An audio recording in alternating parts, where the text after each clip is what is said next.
Joining us with more is neurologist Dr. Jonathan Fellus, medical director of rehabilitation at New Jersey's Meadowlands Hospital. Doc, good to see you this morning. Good morning. The doctors at Memorial Hermann in Houston describe her as medically able to attend the shuttle launch on Friday. What does that say to her abilities currently?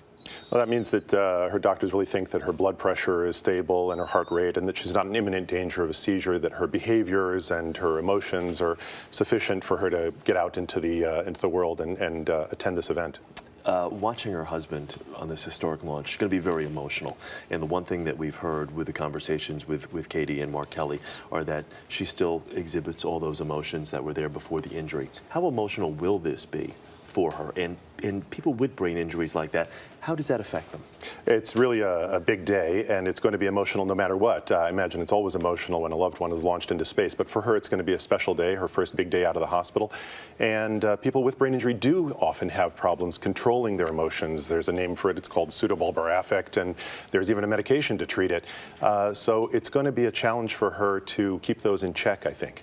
And how difficult will it be for her in her recovery? This is going to be about a 2-week period where her husband will not be there for her rehabilitation or to see her 2 times a day since the injury. How is that going to play in here? Well, it's clear she's so focused and motivated, and she's just such a go-getter that she's going to focus on the job at hand. I think she knows that she wants to get better for herself, for her husband, and for the country. So I don't think she'll have a problem focusing on her rehabilitation. She's made so much progress, and you keep hearing this, doctors saying she's in the top 5% of patients with an injury like this. You heard Mark a moment ago say they were playing Scrabble.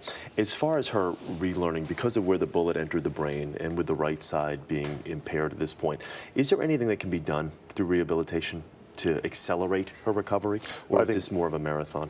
Well, it is. It's always how far you've come, but how far you have to go. And certainly the replacement of the piece of skull in the coming weeks is something that may accelerate her recovery.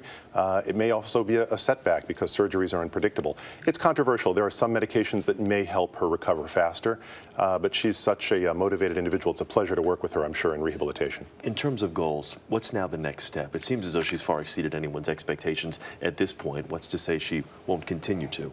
It's clear that in the next 2, 4, 6 months, I think we're going to see a lot more recovery of her language and her related cognitive abilities that are related to language. I think we're going to see her walking improve, and she'll become more and more of herself, more independent.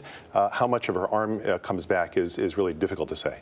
Okay. Jonathan Fellus, thank you very much, Doctor. Good to see you this morning. You too.